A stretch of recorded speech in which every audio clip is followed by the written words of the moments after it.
What's up? It's Von Rushford Jr. Once again, added yet another edition of the YouTube wrestling community. A member of the YouTube wrestling community, and here with yet another wrestling oriented video. So, I've been going all over here on YouTube, seeing all these different promos and fantasy matches about John Cena against The Rock and all this different type of stuff, you know what I'm saying? So, I think the main thing is just because both of them, become have had success in the mainstream as well as inside of the squared circle, and of course there's somewhat of comparison. I think because both of them, big, like I say, because of their big stars in the ring, as well as outside the ring, but at the same time, I think there comes a limit where you can do a comparison. You know what I'm saying? Because as far as the mic skills, The Rock is just straight natural when it comes to mic skills. Between him and John Cena. Sometimes with Cena, it seems like it's somewhat kind of forced, in my view. Cena,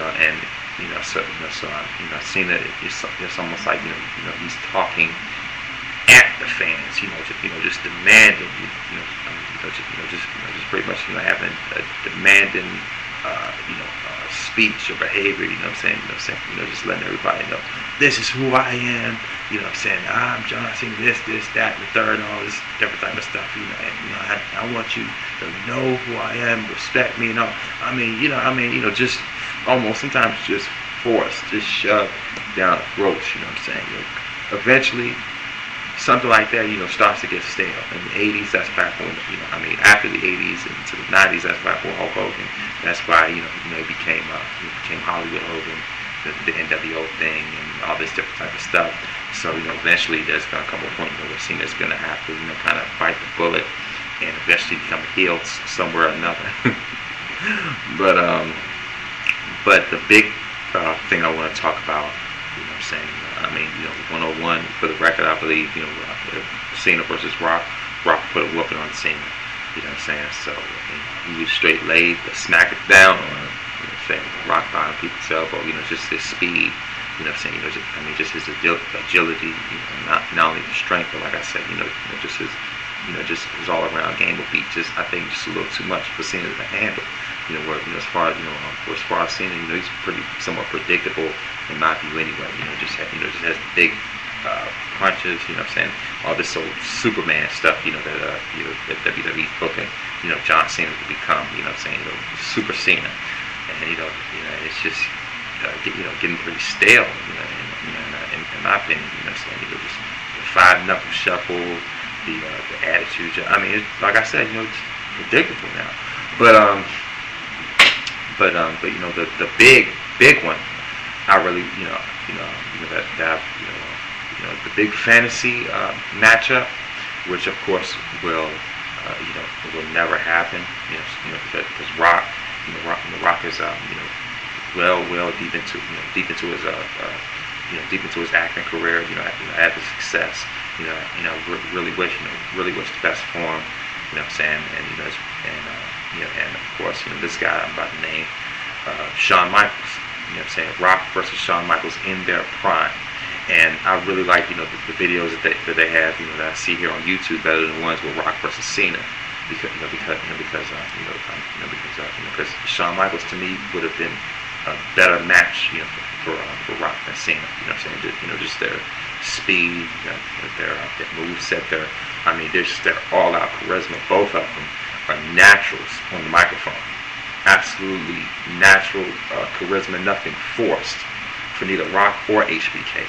And the big coincidence between these two is the fact that after Shawn Michaels lost his WWF title to Stone Cold Steve Austin at WrestleMania 14 in '98, after that, Shawn was out for 4 years, and during that span from '98 to 2002.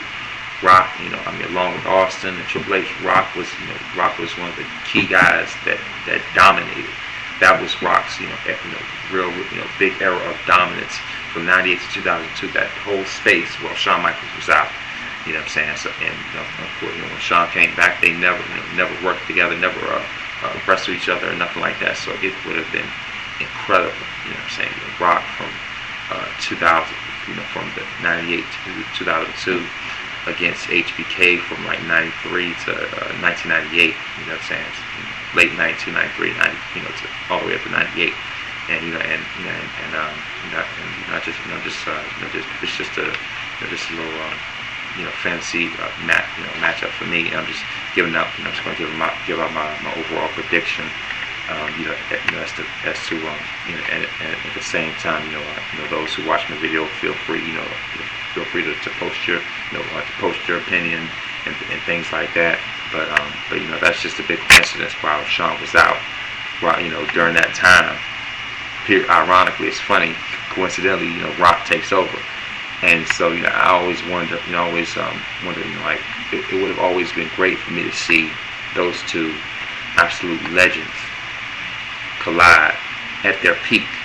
You know what I'm saying? So and Rock was a guy who did his damage in short term, within 7 years or something. While Shawn, Shawn did his damage first half, for about 6 years, and then came back and came back in '02, up to 2010 to just cement his status, as a legend. You know what I'm saying? As a Hall of Famer, really, and or rather further cement that.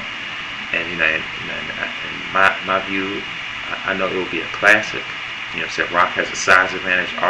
He matches HBK as far as speed, especially like when they do that the kip up, like both of them, just leap up off the mat and land on their feet. Rock's pretty close to him in that sense. But in the long term, I think HBK would take this one. Because Shawn Michaels, to me just had better stamina. If the match were to go past good 30 minutes, I think that's where that's where Shawn would take over. That that would be his zone right there, up to 40. Because after all, the dude was after all, the dude had that classic 60-minute the greatest Iron Man match of all time against Bret Hart at WrestleMania 12. You know what I'm saying? They even went to sudden death overtime. You know what I'm saying? So and he still had enough left in the tank to deliver and win the championship. Shawn, he's shown his track record as far as stamina is tremendous. As far as the Iron Man match, the Cell match, against Undertaker, also against Triple H, the Elimination Chamber, ladder matches, obviously. You know what I'm saying? He revolutionized that. So just his versatility and and his speed. I think he just has like extra moves, in his moveset. You know what I'm saying? Just for that excitement. Whereas The Rock, like I said, not taking anything away from him. He has the power and things like that. So if there's some way he could kind of neutralize Shawn's speed, work on his backer, wherever he has to do. With before 40 minutes, Rock will take it. But chances are, I see the match kind of really going the distance, just like it did with Rock versus Austin at WrestleMania 17, which I think was their best match in that whole trilogy between Rock and Stone Cold. Their best by far, WrestleMania 17. So they were just going back and forth. I can see that happening, but at the same time, I see Rock probably, I see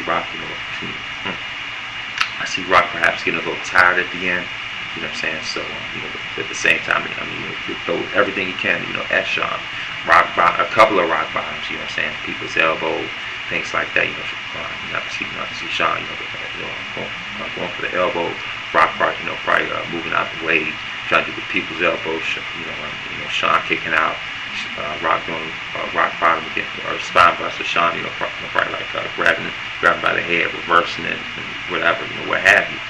But like I said, just as far as Shawn's high flying skills and just that freestyle ability, I think that would just overall probably be just a little bit too much for Rock to kind of handle in the long run.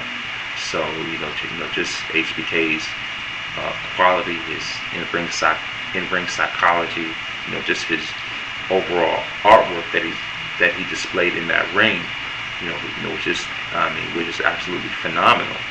And like I say, he was a true artist, man. And I would have to go with the Heartbreak Kid. So that's my story. I'm sticking to it. And if you have anything to say, about that, just hit me up on the wall. See you. Signing out.